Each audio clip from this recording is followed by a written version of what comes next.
Loud and clear po ma'am. Siguro sa unang tanong po, muling iimbestigahan ni Ombudsman na Remulla ang drug war sa ilalim ni dating Pangulong Rodrigo Duterte.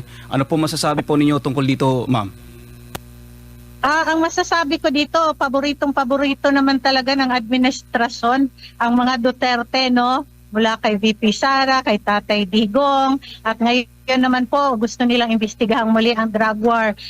Hindi naman po natin sila pwedeng pigilan sa kanilang gustong gawain.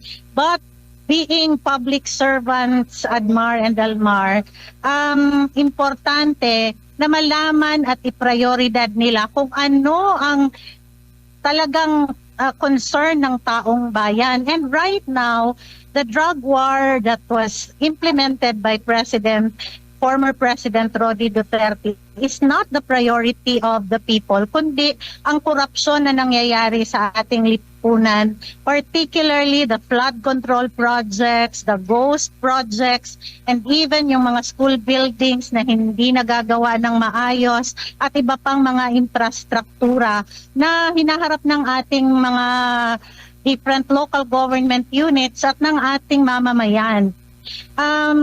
Napaka ironic itong nangyayari na pagkaupo ni Ombudsman Remulla, ang una kaagad niyang tinitira ay yung kanyang yung mga kalaban ng administrasyon, considered as kalaban kasi supposed to be magkakakampi naman. No, nobody's stopping them and nobody can stop them whatever they want to do.